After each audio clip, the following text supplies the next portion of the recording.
Hello people! Very Pinoy ang ating lunch kanina. Kaninang madaling araw, bumalik na yung mga amo ko kasama si Basma at yung bunsong alaga papuntang Kailangan na Spain. talaga nilang bumalik doon para kay Basma. Ang naiwan dito ay yung dalawang malalaking alaga. Pero susunod tong dalawang to after mga ilang araw din, after exam. After ng exam kasi may vacation na naman, winter break. Ito na nga ang sabi ni amo, ako nang bahala sa food. Naisipan kong gumawa ng chicken lumpiang Shanghai. Yung pangalawa kasi naming alaga, meron kaming spring roll dito pero vegetable. Meron yung cabbage at hindi siya kumakain. At sa daming handa na nakikita ko sa wall kahapon pa lang, talaga namang natakam ako. Kaya iyon, gagawa tayo ng Pinoy food. Sa lumpiang Shanghai, gumamit ako ng 4 chicken breast. Nilagay ko lang sa food processor para mag-iis. Isang buong carrots, bawang, naglagay ako ng white onions, pwede naman red. Tapos naglagay ako yung ulo ng green onions, nilagay ko na at nilagay ko sa food processor lahat. Yung dahon ng green onions, hiniwa-hiwa ko lang ng maliliit. Kung meron kayong celery, mas masarap yung celery. Pero masarap din naman yung green onions. Itong white bread na to, wag nyong i-skip. Ito yung nagpadagdag ng moist or lambot ng ating lumpia. So, binabad ko lang yan sa gatas, mga 1/4 cup ata yan na gatas. Ibabad muna natin yung bread while naglagay tayo ng mga seasoning ng ating lumpia. Naglagay ako ng 2 itlog dahil small yung aming itlog dito. Kung large, isa lang. And then asin, paminta, marami. Tapos nabuhos ko yung garlic powder dyan. Mga 1 tablespoon siguro yun. Naglagay ako ng maraming paminta and syempre yung ating mamasitas oyster sauce, mga 2 tablespoon yun. Naglagay ako ng mga konting patak ng sesame oil. Masarap pag merong sesame oil. Try 1 tablespoon ng liquid seasoning, tapos yung salt dyan, 1.5 teaspoon. Yung bread na nakababad kanina, imamash lang natin yan until ganyan na yung texture niya, saka natin ihalo. Pwede kayong gumamit ng breadcrumbs instead of itong bread, pero ito talaga yung nakasanayan kong gamitin. Mas masarap siya. Kung meron kayong kinchay, pwede kayong mag-add ng kinchay or celery. Instead of chicken, pwede kayong gumamit ng pork. Nagustuhan ng mga alaga ko to, kaya for sure, ihahain natin to sa Ramadan. After na mix, syempre, ibabad muna natin yan at least mga 1 hour or 30 minutes. Pwede bago balutin, testing muna natin yung kanyang lasa kung okay na ba or kailangan bang magdagdag ng pangpalasa. So, magprito tayo ng konti. Pwede nyo na nga itong balutin sa molo wrapper as siomay na siya.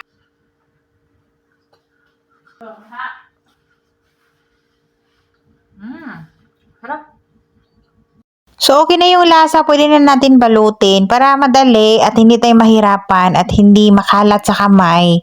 Gumamit ako dyan ng ziplock. Pwede kayong gumamit ng piping bag. Yung panglock natin dyan ay all-purpose flour tinunaw sa tubig. Medyo malapot para mag-seal talaga siya ng mabuti.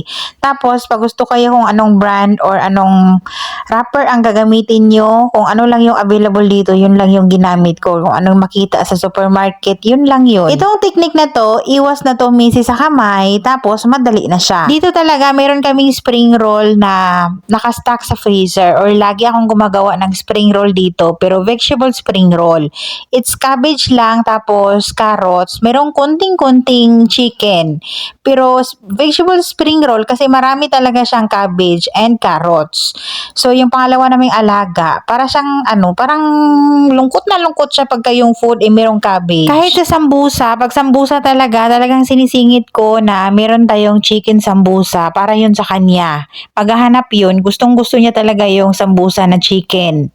Ayaw niya yung beef na merong maraming gulay. So marami tayong na-stack, no? Yung pag-stack naman dito, naglagay lang ako ng plastic para hindi madikit at hindi tayo mahirapan, layered by layered. Nag-iwan lang ako ng konti na pangprito para sa lunch namin lahat. Ako, kay Belle at 2 alaga. Ngayon lang naman sila dito mag-lunch sa bahay dahil bukas doon na sila matulog mamayang gabi sa kung saan kami iniiwan lagi. Tapos, itong banana na to, 5 ba to or 4? Nilagay ko yan sa freezer kasi hindi pa yan sira ha. Talagang black lang yan dahil normal lang yun sa saging na ilagay sa freezer or ilagay sa fridge. Magba-black talaga yung kulay ng kanyang balat. Pero okay pa yan siya. Nakalagay yan sa freezer and then nilabas ko yan kagabi. Kinabukasan, ito na yung itsura. Naisipan ko mag-try ng homemade banana ketchup since na puro na lang tomato ketchup yung meron kami dito. I-blend lang natin yung banana kasama yung onion, garlic, at konting ginger. Nag-add ako ng 1 cup water dyan, tapos i-blend. After na blend, ilagay na natin yan sa kawali o kung anong lutuan. Then nag-add ako ng 1/2 cup ng sugar. Pwedeng white, pwedeng brown.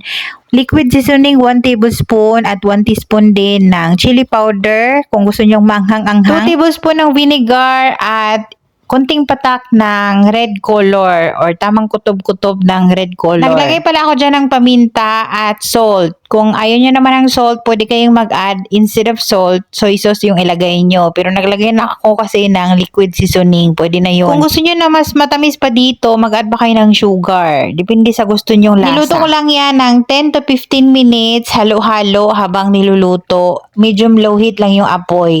And then sasalain natin yan para magkaroon tayo ng smooth na texture ng ating ketchup. Masarap yung lasa ng ating ketchup. Kaso, dahil sa overripe yung ating banana na ginamit, nangibabaw talaga yung amoy ng banana. Kaya I suggest hindi masyadong luto yung gagamitin natin. After nating nasala, binalik na natin yan sa apoy, pakuluan saglit, and then naglagay tayo ng slurry para mag-thick yung ating ketchup.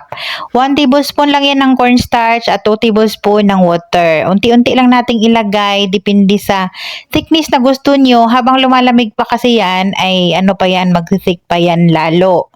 So, tansyahin nyo na lang. Kahapon pa talaga ako natakam ng pansit bihon. Sa dami namang pansit bihon na dumaan dahil nga Pasko kahapon.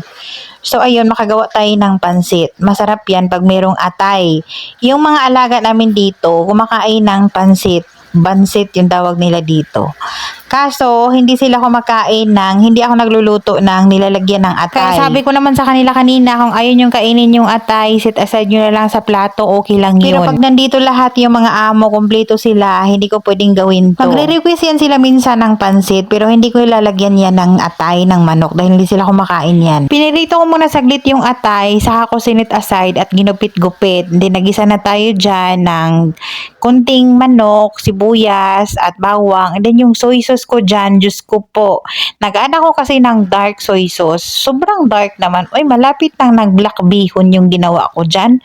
Naglagay ako ng kunting light soy sauce pero meron talagang dark. Hindi ko nagagawin uli yan.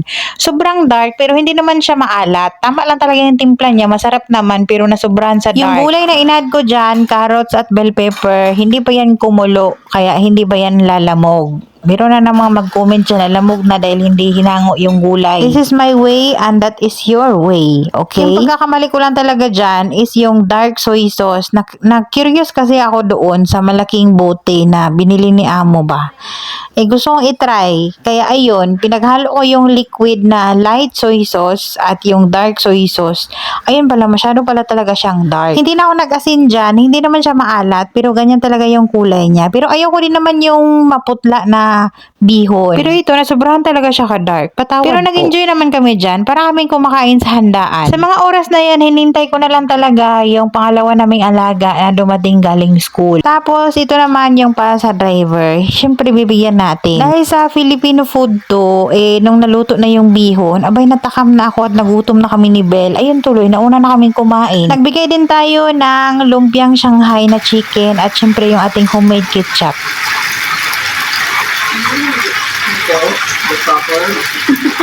Sabi ng driver, parang last supper na daw niya dahil ang dami. Sweet chili sauce sana yung gagawin ko. Kaso nga lang, na-curious ako doon sa homemade na banana ketchup. Kaya meron din tayong banana na overripe. Kaya yun, nagawa tayo ng ketchup instead of spring roll sauce or sweet chili sauce. Pero masarap naman yan. Ang himbabaw nga talaga yung amoy ng banana. Pero siguro next time, mag-try talaga ako ng hindi masyadong overripe yung gagawin natin. Wala man tayong handa kahapon sa Pasko, pero ngayon, yung lunch natin, very Pinoy. Tara kain tayo, mga people. Merry Christmas sa lahat and Happy New Year!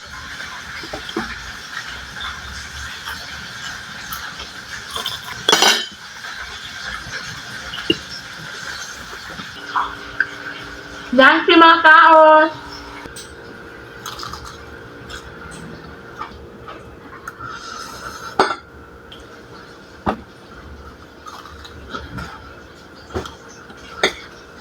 Luto na? Yung last batch na yun.